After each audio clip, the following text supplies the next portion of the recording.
The nanny slept on the floor with the baby. The millionaire saw it. And then what happened? The first winter rain hammered down on Boston, sliding in jagged streams across a fogged window, drawing crooked lines as if searching for a way out. In the damp basement of an aging building, a weak yellow light spilled across the room, casting the shadow of a woman curled up in a rickety wooden chair. Clara Evans, 31, former pastry chef at a small boutique bakery, clutched a sheet of paper with bold black letters. Vacate in 15 days, 3 months overdue. The page trembled in her hands, not from the cold, but from a quiet, creeping fear that seemed to crawl through her veins. She had read the notice for the 10th time, willing the words to change. But they stayed, sharp and merciless. Her light brown hair was matted from the rain on her walk home, clinging to pale cheeks. Her gray-blue eyes sagged under the weight of too many sleepless nights.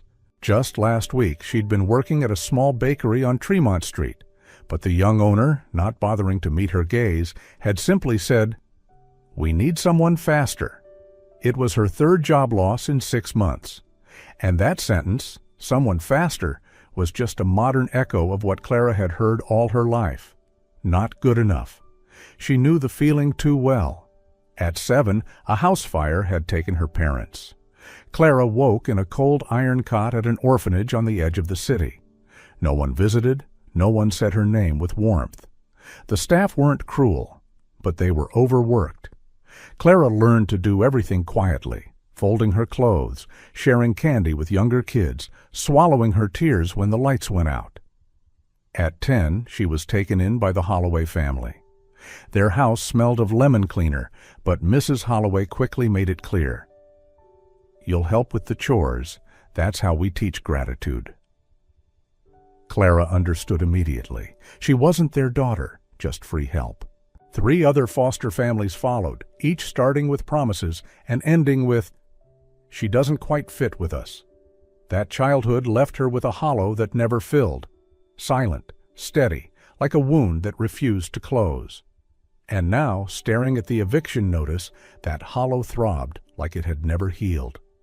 Outside, the rain fell heavier. The drip from the gutter mingled with the tick of the wall clock, each tick like a reminder that time was slipping away and her options were running out. Her basement apartment was barely big enough for an old bed, a small kitchen counter, and a chipped wooden dresser. In the corner under the bed sat a wooden box.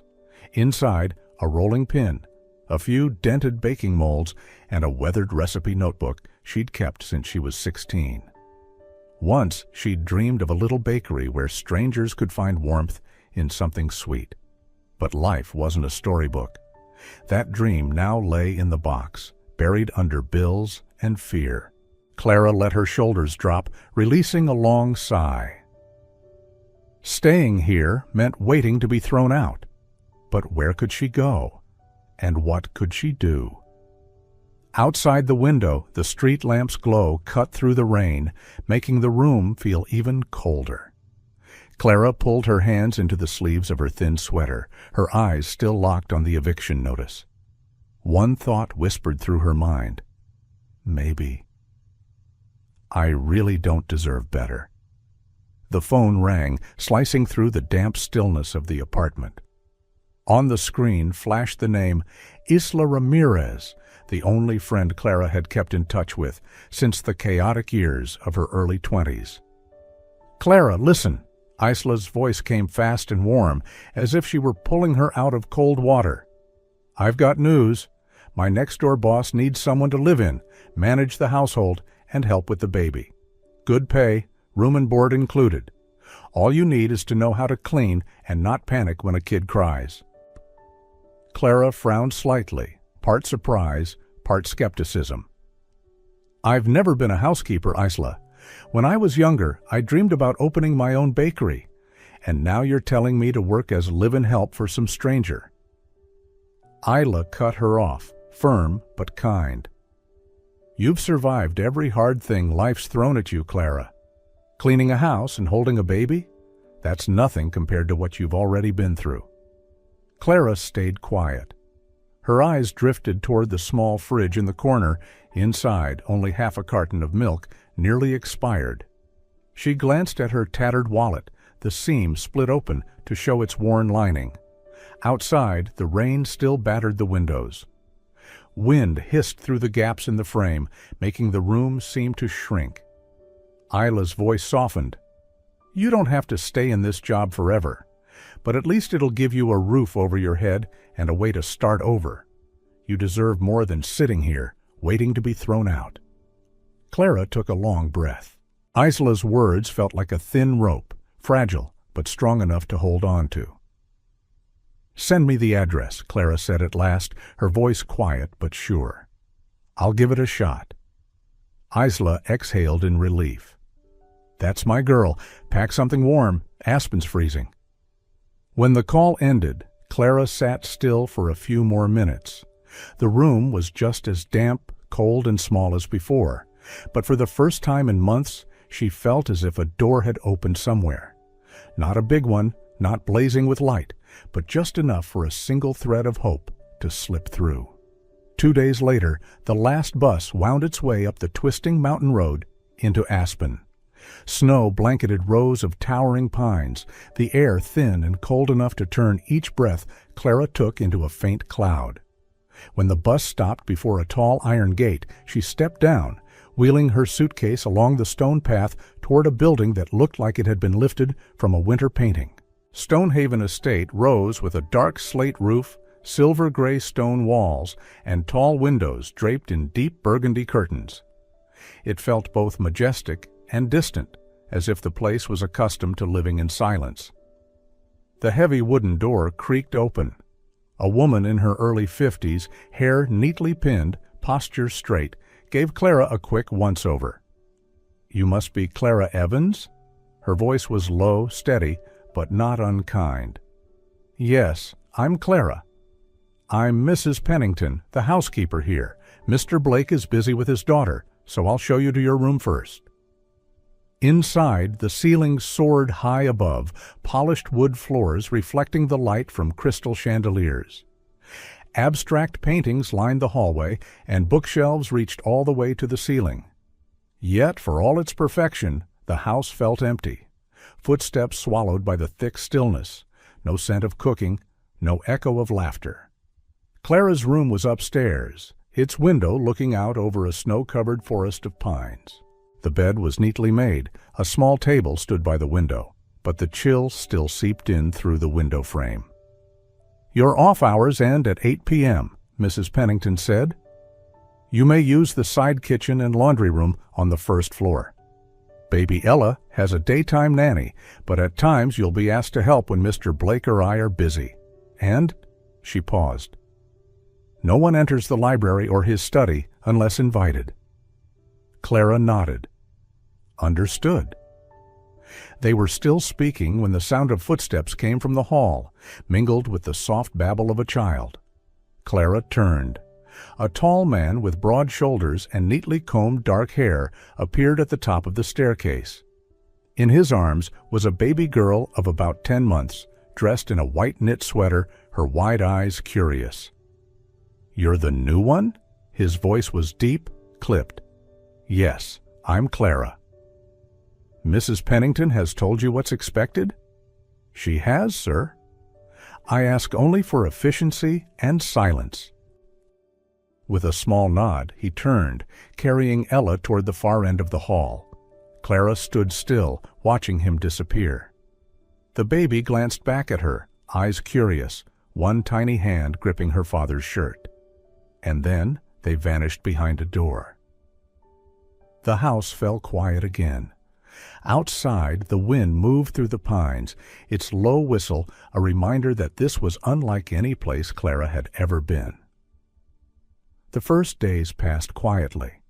Clara stuck to her tasks, dusting, tidying the living room, preparing light snacks in the side kitchen, and occasionally helping Mrs. Pennington if Ella woke early or grew restless. Adrian was rarely home all day. He moved in and out like a man who always had somewhere more important to be. One weekend evening, Clara was folding a blanket in the living room when Mrs. Pennington entered, her expression tense. "Ella's nanny just called. She's running a high fever and can't make it. I need to leave immediately. My sister's been admitted to the hospital. Could you watch Ella tonight?" Clara hesitated for a moment, then nodded. "Of course." "Mr. Blake's on his way to the airport. Won't be back until late. She might cry, but usually sleeps after some warm milk," Mrs. Pennington said quickly before hurrying out. An hour later, Ella's cries began, soft whimpers at first, then quickly building into sharp, aching sobs. Clara tried everything, a clean diaper, a warm bottle, even opening the curtains to show her the snow outside. Nothing worked. She gathered Ella close, settling into the armchair by the fireplace, and whispered, "It's okay, little one. I know this feeling. I used to cry like this too, alone, and no one came." Her voice was low, warm, carrying the weight of memory. Slowly, Ella began to calm, her sobs fading into small sighs. Clara began to hum, a lullaby from her orphanage days. No words, just rhythm, but enough to weave a sense of safety. Ella's eyelids drooped, her breathing steadied. Afraid to wake her, Clara stayed still, pulling a light blanket over them both. That fragile warmth made Clara's own eyelids heavy, and soon she drifted into sleep, Ella still nestled against her chest. Near 11 p.m., Adrian returned. Snow clung to his coat, and his steps were soft so as not to wake the baby. He was used to the quiet when coming home late, but tonight, as he stepped into the living room, he stopped. On the Persian rug before the fireplace, Clara slept, her brown hair loose around her shoulders, cradling Ella in her arms. The baby's face was pressed to her chest, one tiny hand gripping her shirt as if afraid to let go. Adrian froze, not from shock, but from something older, deeper, a feeling he thought he'd long buried. It wasn't just tenderness, it was the ache of realizing this was what home could have been, and how long he'd gone without it. For years, his nights had been filled only with the echo of his own footsteps and cold silence. But this scene broke something open inside him. Clara wasn't just looking after his child, she was holding her as if she held a part of herself. No duty, no paycheck, just genuine care. He didn't wake them. Instead, he stepped forward quietly, switched off the lamp, and fetched an extra blanket, gently laying it over them both. Then he stood there a while longer, listening to the soft breathing of his daughter, mingling with the deeper, steady breaths of the woman he was beginning to realize was no longer just the new one in his home. Since that night, no one spoke of Clara and Ella sleeping by the fireplace. But something had quietly shifted. Adrian remained a man of few words, walking with the steady pace of someone who always knew exactly where he was headed. Yet his gaze lingered a little longer now, when Clara poured Mrs. Pennington's coffee in the morning, when she sat in the corner of the side kitchen, mending a wool sweater, or when she bent down to whisper to Ella while changing her diaper. Clara didn't seem to notice, or if she did, she never said. She continued her work with careful precision, every movement neat, unhurried, yet never slow. One rainy afternoon, Clara was dusting the bookshelves in the library. It was the very room Mrs. Pennington had once said firmly, "No one enters unless invited." But today the door stood open. Adrian was at the shelves, a leather-bound book in his hand. Without looking up, he asked in his low voice, "Do you like reading?" Clara startled slightly before answering, "Yes. At the orphanage, I used to read the books people left behind." "What kind of books?" She hesitated, then smiled faintly. "Romance novels." Adrian looked up, one eyebrow lifting as if the answer surprised him. "Why?" Clara smoothed the edge of the cloth in her hand, her eyes resting on the neat row of spines. "Because in them, the hurt ones, the forgotten ones, they're usually the ones who end up loved the most. No one starts with everything, but they end with what everyone wants: to be seen, to be chosen, and to be loved for exactly who they are. Adrian said nothing. His eyes stayed on her, and for a moment the quiet room seemed to warm. That night, when Clara returned to her room, she found a copy of Jane Eyre laid neatly on her pillow. No note, but she knew exactly who had left it there. The next morning, while Clara was folding towels in the laundry room, Mrs. Pennington appeared. "Mr. Blake would like to see you in his study," she said, her tone as even as always, though there was a flicker of curiosity in her eyes. Adrian's study sat at the end of the upstairs hall, a dark wood door that was almost always closed. When Clara stepped inside, she noticed the room felt different from the rest of the house. Soft light poured in through a large window onto a walnut desk. The bookshelves were shorter, but crowded with blueprints and architectural models. The faint scent of freshly cut pine lingered in the air. Adrian stood beside the desk, one hand resting lightly on a neatly stapled stack of documents. "I'm working on a new project," he said, eyes still on his laptop screen. "A community center and support platform for single parents, temporary housing, legal aid, peer support. I want it to be truly useful." Clara frowned slightly. "I'm not sure this is the kind of project I could help with. I don't have a degree, and I've never worked in this field." Adrian looked up, his gaze steady. "But you have experience. You know what it's like to be left behind. You understand what's missing out there. I don't want this design from the perspective of an architect or a businessman. I want it from someone who's lived those gaps." Clara was quiet for a moment. All her life, people had only told her what to do: clean, serve, finish the task. No one had asked what she thought. No one had waited for her answer. The idea that someone like Adrian would want to hear her was both daunting and strangely warm. "All right," she said softly at last. "I'll try." In the days that followed, Adrian invited her to join the project's virtual meetings. At first, Clara simply listened, taking careful notes. But gradually she began to speak up, suggesting a simpler interface for older phones, reminding the team to design for people juggling a baby while using the app. Each time she spoke, the room paused to listen, nodding, jotting down her words. No one said, "That's not necessary," or "We already know." For the first time, Clara felt her voice carried weight. One evening, after a long session, Adrian walked into the side kitchen where she was rinsing glasses. "You did well today," he said, his voice lower than usual. Clara smiled without looking up. "I didn't think I'd enjoy anything tech-related, but I like the feeling of doing something that matters." He paused before replying, his tone measured. "I didn't think I'd trust anyone again, but I trust you now."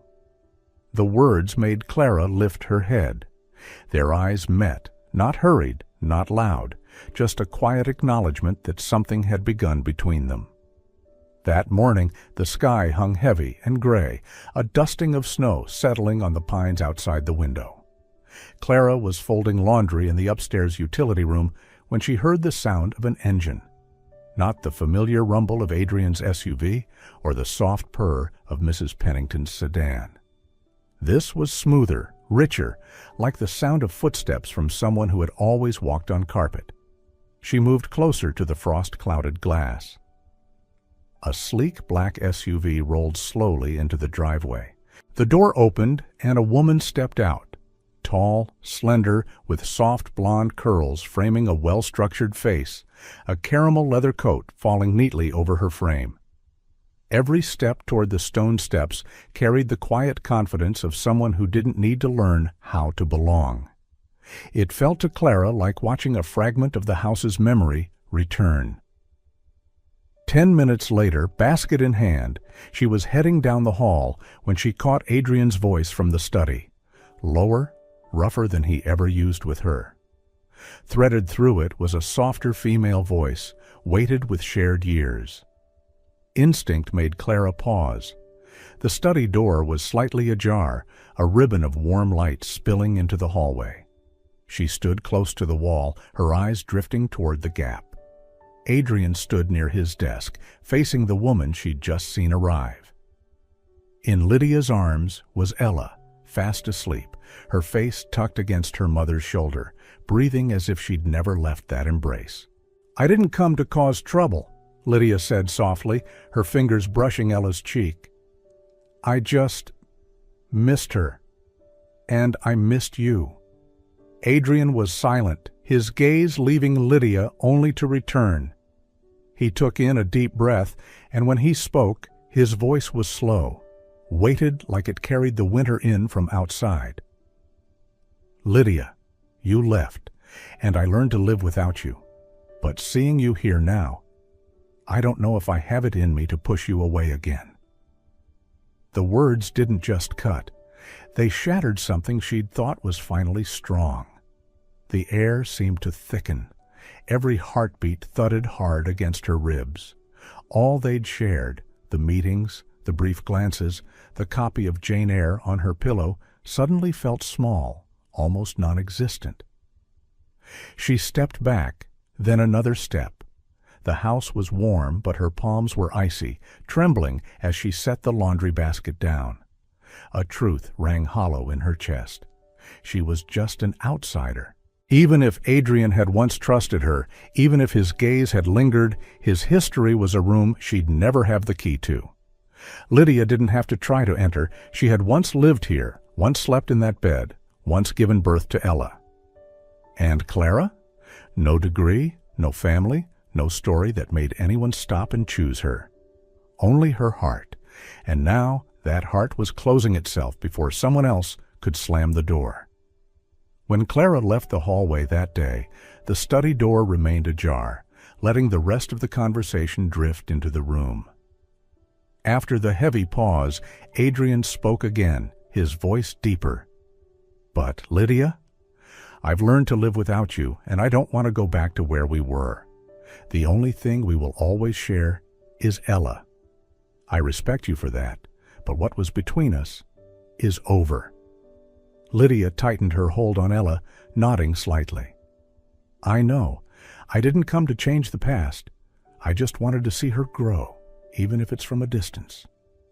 But Clara never heard those words. She had already turned away, carrying with her the version of the story she believed she had seen in full. That night, when the house had fallen into silence, Clara sat at the side kitchen table, a blank sheet in front of her. She wrote slowly, each word pulled from somewhere deep. "Thank you for letting me feel like I mattered, even if just for a moment. Ella is an angel. I wish you both the very best. No accusations, no explanations, just enough to say goodbye." She folded the note neatly, left it on the counter. Quietly, she returned to her room and packed her suitcase. When she stepped outside, the clock read just past 11 p.m. Snow was falling heavier now, blanketing the path. Clara didn't look back. She wheeled her suitcase across the yard, each crunch of the wheels in snow sounding like a line being erased. She left Stonehaven carrying all she had once hoped could be a beginning, now nothing more than a story she would never get to start. The overnight bus pulled away from Stonehaven, carrying Clara farther from the White Mountains and the looming Stone Estate. Outside, rows of streetlights slid past the window like strands of memory, blurred, long, and impossible to hold on to. She didn't know how long she'd slept. When she opened her eyes, the cool, gray-blue light of morning filtered through the glass. A sign on the roadside read, "Portland, Oregon, 15 miles. She had chosen the city for a strange reason. She'd once read about it in an old novel at the orphanage. A place with weekend art fairs, coffee shops steaming all year round, and odd souls living fully as themselves. Maybe here she could disappear, or begin again. Her rented room sat in the attic of an old wooden house in East Portland. Barely 200 square feet, low ceiling, tiny kitchen, but the skylight opened to a canopy of green leaves. Beneath the counter she placed her wooden box, the baking tools she'd kept since she was 16. In those first days she barely stepped outside. Morning coffee, reheated bread from the day before, evenings curled up with a book.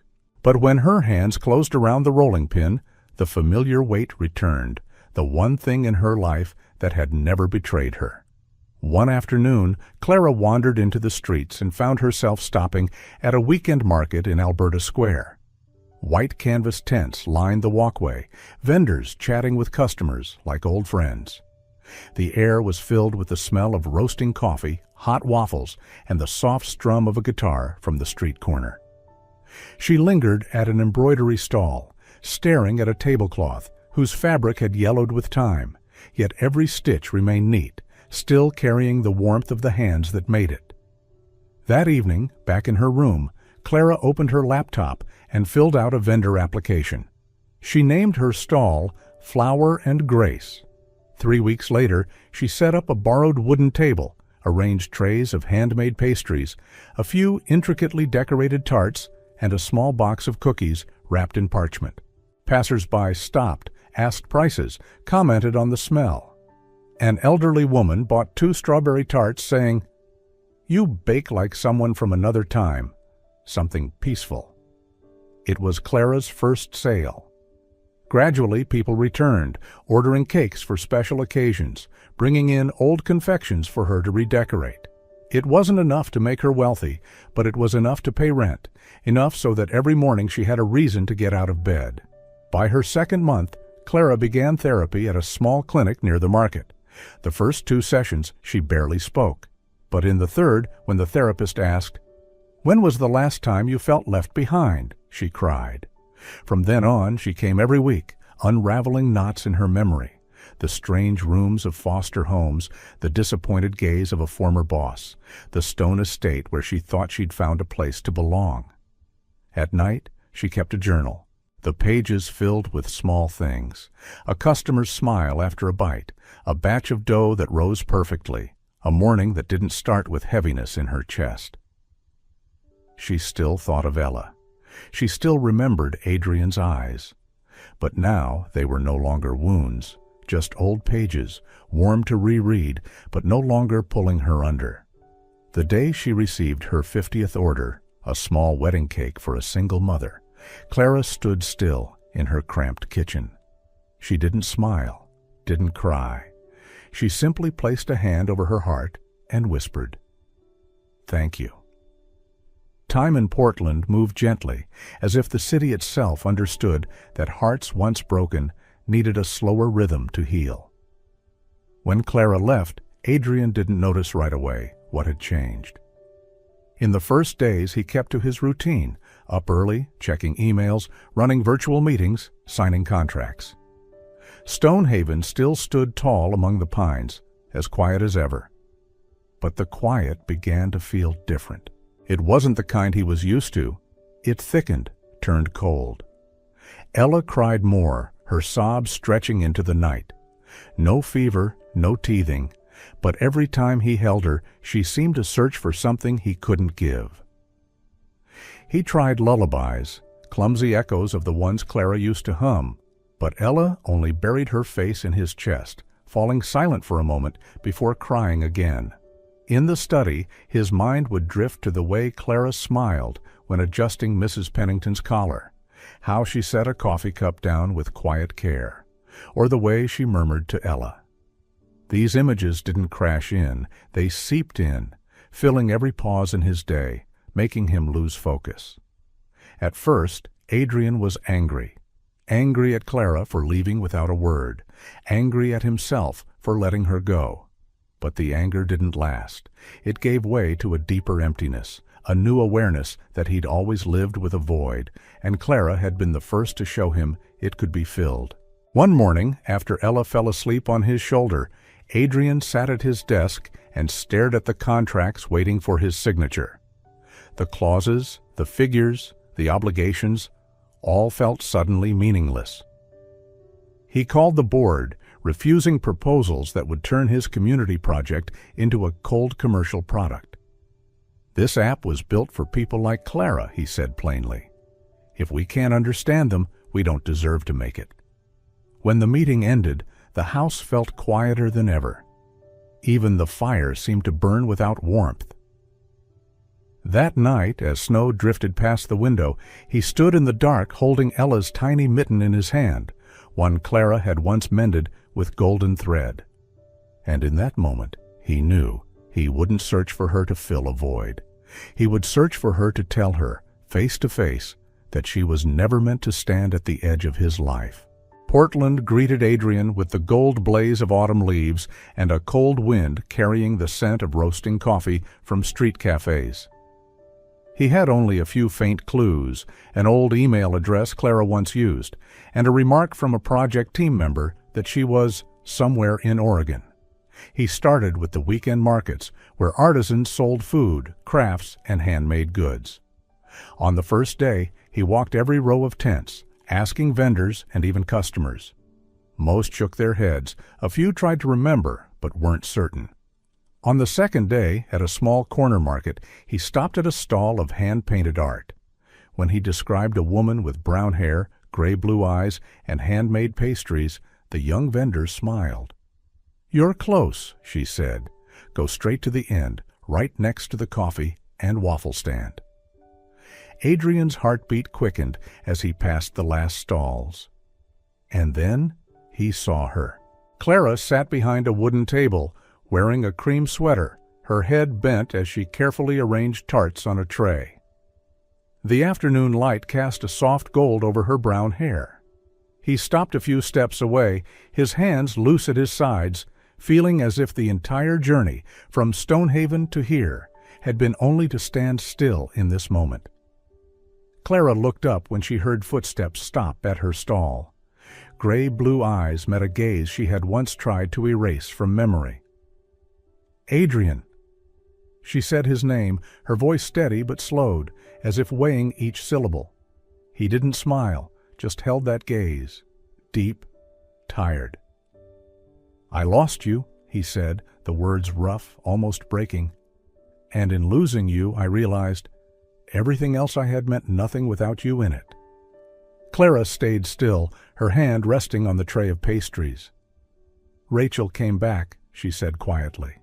"She has history with you. She has Ella. You belong there." He shook his head, stepping closer, but still keeping space between them. "Rachel thought we could fix things, but I know. What I need isn't the past. It's the present. It's you." Her brow tightened slightly. "I can't come back only to be broken again." Adrian swallowed, his tone not rushed but certain. "I didn't come to bring you back to what was. I came to ask if we can start over, in a new way. With you as my partner, the mother of Ella, and the woman I will never take for granted again." Silence lingered between them, the hum of market chatter filling the space. The afternoon breeze carried the scent of coffee and caramel sugar. Clara didn't say yes, she only drew a long breath. "I need time, not to run, but to be sure this choice comes from peace, not impulse." He nodded. "I'll wait." And they began again, not with a hurried embrace or a fiery promise, but with small steps.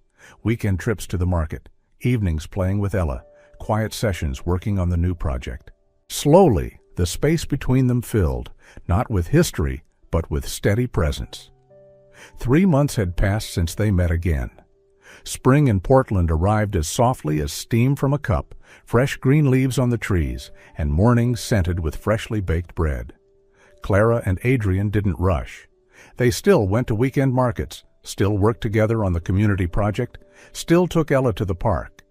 There were no grand promises, just day by day, trust returning quietly but firmly.